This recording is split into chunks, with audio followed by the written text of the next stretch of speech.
मैं अर्ज़ करूं कि देखें, ये एक बहुत ही अहम मसला है और यकीनन हमारे नाज़रीन व हाज़रीन इसे सुनना भी चाहते हैं और हमें सुनकर अपने ज़हनों में महफूज भी करना चाहिए।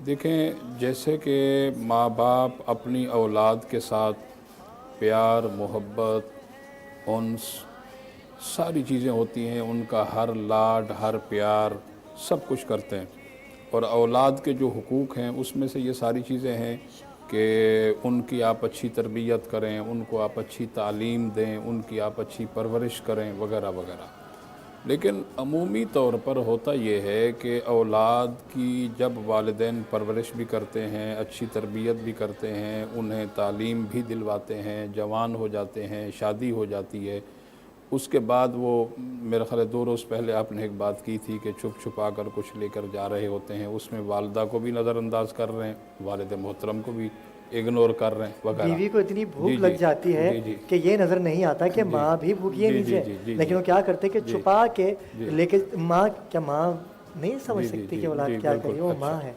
अच्छा, जो बात मैं अर्ज़ करना चाहता हूँ वो ये कि वालिदैन जब उम्र के ऐसे हिस्से में पहुँच जाते हैं, यानी आप ज़ईफ़ुल उम्री कह लें, तो ज़ाहिर सी बात है वो जब ज़ईफ़ हो जाएंगे वालिद मोहतरम ख़ास करके, तो वो जिस तरह जवानी में या अपनी सेहत में एक्टिविटीज़ किया करते थे, अब वो बुढ़ापे में तो वो एक्टिविटीज़ नहीं कर सकते।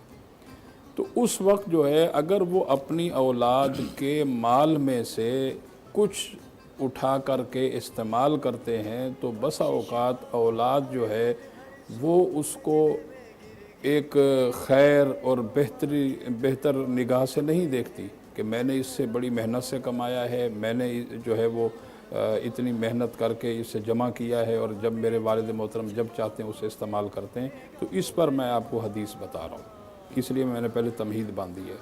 नबी करीम सल्लल्लाहु अलैहि वसल्लम की बारगाह आलिया में एक सहाबी रसूल अपने वालिद गिरामी की शिकायत लेकर गए कि या रसूल अल्लाह, अब दोनों ये बाप और बेटा सहाबी हैं, शिकायत लेकर गए कि या रसूल अल्लाह, मेरे वालिद गिरामी मेरा कमाया हुआ माल, मेरी जमा की हुई रकम जब चाहते हैं वो उसमें से कुछ उठा लेते हैं और ख़र्च कर लेते हैं। तो सरकार सल्लल्लाहु अलैहि वसल्लम ने उनके वालिद गिरामी को तलब फरमा लिया। अब वालिद गिरामी भी आ गए तो सरकार ने फरमाया कि ये आपका बेटा है। जी मेरा बेटा है। कहने लगे कि ये शिकायत आपकी लेकर आए हैं कि आप इनके माल में से इनकी बग़ैर इजाज़त उठा के इस्तेमाल कर लेते हैं। तो उस सहाबी रसूल ने अर्ज़ की कि या रसूलल्लाह, ऐसा ही है कि मैं ज़रूरत के मुताबिक जितनी मुझे ज़रूरत होती है उतना ही मैं उठाकर इस्तेमाल करता हूँ। फिर उन्होंने पूरी अपनी हिस्ट्री जो है वो, क्योंकि बहुत बड़े शायर थे, तो उन्होंने अशार की सूरत में अपनी पूरी हिस्ट्री बयान की कि या रसूलल्लाह, मेरी शादी हुई और उसके बाद जो है हम दोनों मियाँ बीवी अल्लाह की बारगाह में हुसूल औलाद के लिए दुआ किया करते थे और फिर उस बारी ताला ने मेहरबानी फरमाई, हमें जो है वो औलाद अता फरमाई। फिर जब ये हमारा बेटा हुआ तो हम इससे बेमिसल बेमिसाल मोहब्बत किया करते थे।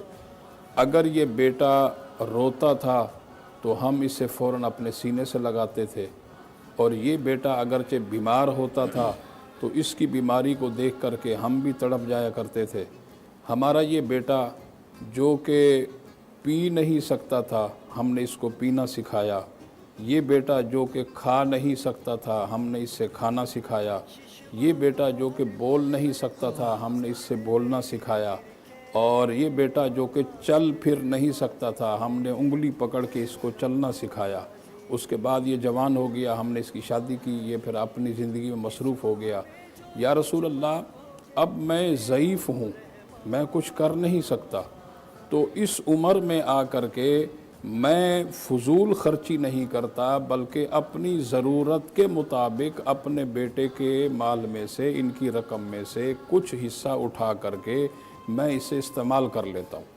तो सरकार सल्लल्लाहु अलैहि वसल्लम ने उनके बेटे को मुखातिब किया और फरमाया, अंता व मालुका ले अबी का, اپنے والد گرامی کی شکایت لے کر کے میری بارگاہ میں آنے والے، سن انتا و مالو کا لے ابی کا، تو اور تیرا جتنا بھی مال ہے اس کا مالک قیامت تک تیرا باپ ہے۔ سبحان اللہ۔ تو اس سے یہ پتہ چلا کہ باپ کا اولاد کے مال پر پورا پورا حق ہے، وہ جب جس وقت چاہے جتنا چاہے وہ اٹھا کر کے استعمال کر سکتا ہے۔ بہت اچھی